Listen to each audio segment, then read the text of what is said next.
બગદાણાના કોળી યુવાન નવનીત બાલદિયાની વધુ એક ઓડિયો ક્લિપ વાયરલ થઈ, જેમાં હુમલાખોરોને ધોકા અને પાઇપ જેવા હથિયારો મામલે વાત થઈ રહી છે.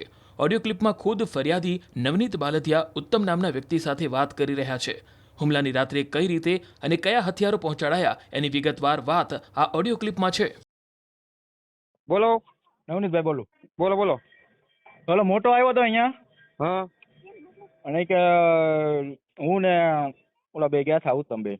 હા અત્યારે આવ્યો? અત્યારની ઘડી પહેલા આવ્યો હતો. મેં કહું આવું. હા તું ક્યાં છો? હું ઘેરે. તો હું તારે કરવાનું છે બોલ. તો હું એને શું કીધું છે? તમે બે દેવા ગયા હતા પાઇપ ને ધોકો ને હું દેવા ગયા હતા તમે? હા હે? હા ધોકો દેવા. ક્યાં દેવા ગયા હતા? ઓલા કાંટે. હા અને કોણ આવ્યું છું લેવા?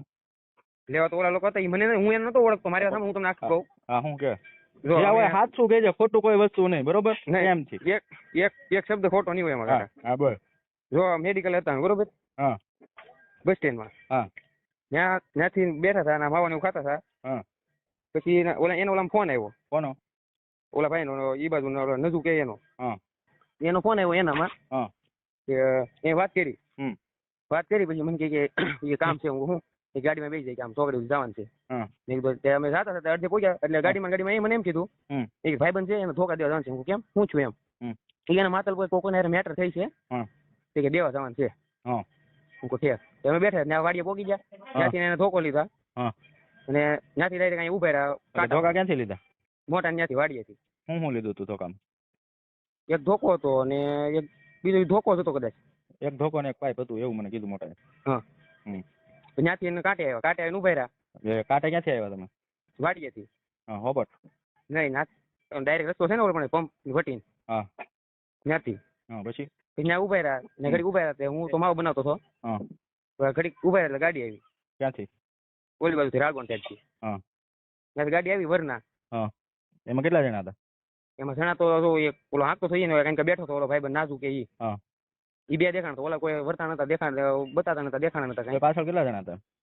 પાછળ દેખાણ નતા એમ તો કહું તમને હું. હા હા એ ડાયરેક્ટ આવીને ઉભી કદાચ વધીને કેટલી 5 સેકન્ડ કે 6 સેકન્ડ કે એમ કદાચ ઉભી રહી છે. હા હા ડાયરેક્ટ એનાથી આગળ અંબાઈ દીધું. હા ત્યાંથી ની વૈયા ગયા સીધા. કેટલા વાગે?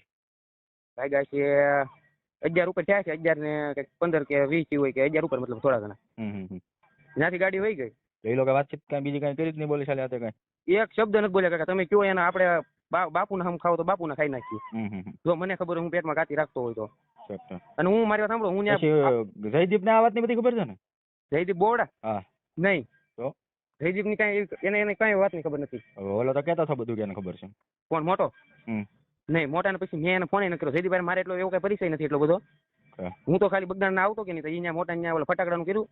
ઓહો ત્યારે હું એને બેહવા જતો ને હું ખાલી આમ એ રીતના એને ઓળખતો. અત્યાર સુધી પોલીસ નો કોઈનો ફોન બનાવ્યો હતો? કોઈને આવ્યો જ નથી તમે અત્યારે આવ્યા હતા કે આમ તેમ કઈ? નહીં પોલીસ નો ફોન નથી આવ્યો. કોઈનો નહીં? નહીં મોટા ને એને એક વખત આવ્યો હતો કઈક. કોનો ફોન? ડાયરેક્ટ એને રૂબરૂ કેમ કઈક લેવા આવ્યા છે કેવું કઈક હોય. મને કહેતો હતો કે મેં પૂછપરછ કરી હતી અને કે આ રીતના હતું કે તારું નામ હતું. હું કહું છે તો હું તારું જે સત્ય હોય તું કહી દે. તારો ફોન આપી દે. તારા નંબર હતો એનો. મારામાં જો કોઈનો નંબર નથી. હું એને ઓળખતો નથી. અને હું ના દવાખાને આવ્યો તો હું તમને એવું કહું છે ને મારું પણ એમ કહેતા કે ના જાય તો બાંધો થાય માર છે કે તારે જવું હોય તો જા. એમાં બાંધો મારો ક્યાં હોય? તમે તમારી ભૂલ હોય સ્વીકારી લો. વાત તો પૂરી. નહીં એટલે હું નતો તમને સેવ કરું. હું તમારા મશીન મારું કાકા આમ જો અત્યારે ખોટું હું નહીં બોલું. મારા પેટમાં એવી ગાતી નથી. અત્યાર સુધી મને બધા કીધું મેં એમ કીધું હું આપણે એમ કઈ ખબર નથી. હું કઈ ઓળખતો નથી એમાંથી. મોટો બધાને ઓળખે છે ને? ઈ ઓળખે. હું મારા તમતા મારો ફોન લઈ જવાનો. એમાં કોઈનું એવું નહીં કરે કે આ ભાઈ નો નંબર કે મેં વાત કરેલી હોય. કોઈ બધી વાત કરેલી હોય. આ મેટર થઈ પછી નહીં પેલા તમતાર હોય તોય આપણે તમતાર ફોન દઈ તૈયાર છીએ. હથિયારો બાબત આપવા બાબતમાં કોઈ પોલીસે તમને કોઈ કઈ પૂછ્યું નથી? નામના હથિયારો જમાવવામાં લીધા છે નહીં તો તમે હથિયારો એ લોકો જમા લીધા તમને પૂછવા બોલાવે નહીં હોય કે તમે આપ્યા હતા આ ઈ હથિયાર છે કે નથી એમ? યા મોટા ને ફોન આવ્યો હતો કે નહીં? મેં એને ફોન આવ્યો હતો. મેં વાત કરી હતી એને મોટા એ કે આમ હતું કે પોલીસ નું કે આવ્યા હતા અને આ રીતના આમ થયું હતું. એ કે તો તને કદાચ તાર નામ છે કે જવા દીધા? કઈ કીધું નહીં? કઈ નિવેદન બિવેદન એનું લીધું છે? કઈ કીધું સાહેબ કઈ? એવું મને ન કીધું કે તને આવશે કદાચ લેવાઈ ગઈ.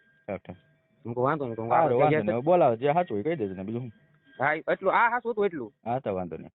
અને જો તમને એવું લાગતું હોય તો હું તમ તારે મારો ફોન તમ તારે દઈ દઉં. ના તમને ભાઈ દઈ દઉં એવું પોલીસ થોડી તો હું સ્ટેશન. તને ગમે ત્યારે કેટલા દિવસ થયા, કોઈ દિવસ તને ફોન કર્યો તને કોઈ દિવસ કઈ કીધું એમની કે આ- છોકરાઓએ કીધું? તમને એવું લાગતું હોય કાકા જો આપણે હું તમને તમે કયો એવું આપણે મને કાંઈ વાતની ખબર હોય ને. ના આપણે જો તમે દેવા ગયા છો હથિયાર ને હા. તમને ખબર ન હોય તો ભાઈ મારે તમને ક્યાં કહેવાનું રહેશે? અને કદાચ એમ કીધું હોય ને તમને સારું લગાડવા નથી કહેતો હું. હા હા મને એમ કીધું હોય ને કદાચ કે જો આમ નવનીત કાકા નામ છે તો એવું ન હોય કે મેં તમને ફોન ન કર્યો હોય કે કાકા આમ થવાનું છે કે આમ છે. ઠીક ઠીક એટલે તમારે હું ધંધો કરીને થોડો કઈ ખોટું કરવા વાળો માણસ હોય. કાંઈ વાંધો નહીં. સારું પણ પછી બધા આંકી નાખ્યું તો શું કરવાનું? સારું એ સારું. નવનીતભાઈ, આજે એક હા, તમારી બોલો. ઓડિયો ક્લિપ હમણાં આવી છે અને એમાં તમે કોઈક ભાઈ સાથે વાત કરી રહ્યા છો કે જે ધોકા જેણે આપ્યા હતા, જેને તમને માર્યો હોય, એ લોકો એ લઈને આવ્યા હતા. એ વ્યક્તિ કોણ છે, શું જાણકારી છે એને લઈને? અમારા બાજુનો ગામનો છોકરો છે, હમ ઉત્તમ બામણિયા કરીને. હમ એ છોકરો ને એમનો બીજો મિત્ર છે, એમને પેલા આરોપીઓના ફોન આવ્યા છે ને હથિયાર આપવા ગયા હતા એ લોકોને. અને એમાં જે કોઈક વાત કરતા કોઈક મોટાની વાત થઈ રહી છે. મોટો કોણ છે? કેમ કે એ ઓડિયો ક્લિપમાં વારંવાર એનો ઉલ્લેખ થઈ રહ્યો છે. એ ગામનો છોકરો છે બગદાણાનો, હમ અજયભાઈ ભાલિયા કરીને. એ આ જે છોકરો છે એમનો મિત્ર છે અને એ લોકો આરોપીને ઓળખી છે. હથિયાર ક્યારે પહોંચાડ્યા હતા? હથિયાર તો એ જો ને ઓડિયો ક્લિપમાં ટાઈમ આપે છે કે 11 ઉપરનો કાંઈક ટાઈમ આપે છે ને, એટલે એ જ 11:30 રાત્રે? આજુબાજુનો. એ જ રાત્રે? હા એ જ. અને હવે ઓલી જે પોલીસ પાસે જે ગયા હતા, જેની કદાચ થોડી પહેલા જે વાતચીત થઈ હતી SIT પહેલા, એ આપ ભાઈ જ હતા જેની પૂછપરછ કરવામાં આવી હતી? નહીં, એ પેલા અજયભાઈને પેલા શરૂઆતમાં લઈ ગયા છે કોઈ પોલીસ વાળા કે PSI કે PI. એમની કઈ પૂરી પૂછપરછ કરી નથી. કરી હોય તો ત્યાં નિવેદન લીધું છે કે શું છે એ કઈ ખ્યાલ નથી આપણને. તમારી પાસે ઘણા બધા પુરાવાઓ મળી રહ્યા છે, જે મને જાણકારી છે પ્રમાણે. ખોટો તો પણ મને કહેજો. આ બધા પુરાવાઓ તમે ભેગા કરી રહ્યા છો, એનો સીધો તાર ક્યાં જઈ રહ્યો છે? સીધો તાર જયરાજ પાસે. અચ્છા. હમ અને આપણી પાસેથી એ પણ જાણવું હતું, કારણ કે જે રીતે અત્યારના SIT ની ગઠનની એની વાત છે, SIT આપના સુધી પહોંચી, પૂછપરછ થઈ, કઈ જાણકારી મળી? નહીં, આપણા સુધી કોઈ હજુ સુધી આવ્યું નથી. SIT એ કોઈ સંપર્ક કર્યો જ નથી આપનો? નહીં. અને આરોપીને પકડ્યા છે એની ઉપર ચાલે છે. હજી એક આરોપી પકડાણા જેવી વાત છે આજે? એ તો એના તપાસમાં શું ખુલ્લું છે શું નહીં કઈ ખ્યાલ નથી આપણને. એ આરોપી જે પકડાણા છે એ વિશે તમે કઈ જાણો છો? કોણ છે આરોપી કેવું કઈ? નહીં, એને જાણતો નથી હું. અને કોઈક જે ઓડિયો ક્લિપમાં વાત કરો છો એનો ને હુમલાખોરો સાથે કોઈ સંબંધ હોવાને લઈને કોઈ જાણકારી? એ પેલા બધા બુટલેગરો છે એવું કહે છે ને, પેલા આ લોકો એમનો દારૂ વેચે છે. આવા બધા છોકરા ટીમ રાખે છે ને, અને આવા છોકરાઓ ભેગા કરીને દારૂના ધંધા કરાવે છે એ લોકો, એવી વાત છે. કોની પાસે? આ જે છોકરાઓ જોડે મેં વાત કરી કે નહીં, અચ્છા, એ લોકો પાસે. અને નવનીતભાઈ, અહીંયા તમે જે પુરાવા ભેગા કરી રહ્યા છો, તમે કહી રહ્યા છો એ પ્રમાણે જયરાજભાઈનું નામ આવી રહ્યું છે, પરંતુ પોલીસ એ રીતની તપાસ કરી રહી છે? કારણ કે તમે ઇન્ડિવિજ્યુઅલી તપાસ કરી રહ્યા છો, પોલીસ એ દિશામાં છે? પોલીસ તો પહેલેથી ક્યાં એ દિશામાં છે? પહેલેથી મેં ચોખ્ખું નામ જ આપ્યું છે કે મારા શરૂઆત અહીંથી જ થઈ છે ને અહીંથી જ છે. તો પોલીસ જ ઊંધી દિશા આખી પકડે છે તો શું કરશું? SIT બની જાવ તો એ પણ એવું જ કરે છે? SIT બની છે તો અત્યાર સુધી ફરિયાદીનું કોઈ નિવેદન લેવામાં નથી આવ્યું ભાઈ ક્યાંથી ક્યાં શું છે. પેલી PI પણ પહેલેથી જ ઊંધું બધું કર્યું છે. હવે SIT કઈ દિશામાં કામ કરે છે હોય તો એમને ખબર હોય. બરોબર, મારા સુધી તો હજુ સુધી કોઈ આવ્યું નથી. હીરાભાઈ સાથે કઈ વાતચીત થઈ કે આવું થયું છે છેલ્લા 14-15 દિવસ થઈ ગયા? એ તો એવું કઈ વાતચીત નથી થઈ, પણ કે છે બધું તપાસ થાય છે અને બધું થઈ જાય. સરકારનો સાથ ને સહકાર છે, બધું ઓકે થઈ જશે એવી વાત છે. વચ્ચે એક અત્યારના એવી ઘટના આવી હતી કે તમારા સમર્થનમાં કેટલાક લોકોએ પોતાના થોડા જીવ સાથે ચેડા કર્યા હતા. એ વિશે આપને જાણકારી મળી આજે બગદાણામાં એવું થયું? હા, એ તો મારા સમાજના છે. આ સમાજ મારી સાથે તો અન્યાય થાય છે, પણ સમાજ સાથે થાય છે એવું લાગે છે, એવું મારા સમાજના છોકરાઓને લાગી આવતા આવું કર્યું છે. પણ એ કોઈ સાચો માર્ગ નથી. એ વસ્તુ કરવાથી પોતાનું બલિદાન આપીને તો આપણને એમ કઈ ન્યાય મળી જવાનો નથી. અને બધા સરપંચો પણ આપના સમર્થનમાં આવ્યા છે એવી જાણકારી છે?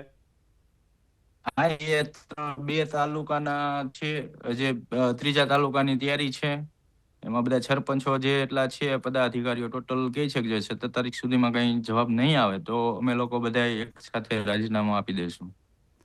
અને આપની પાસેથી ખાલી છેલ્લું એ જાણવું છે કે આગળની આપની તૈયારી શું છે? મારી તૈયારી તો સમાજ મારી સાથે છે, બધા મારા વડીલો આગેવાનો બધા મારી સાથે છે. મારે તો ન્યાય જોઈએ, મને ન્યાય મળવો જોઈએ, બરોબર. મારી પાસે બધા ઠોસ પુરાવા છે.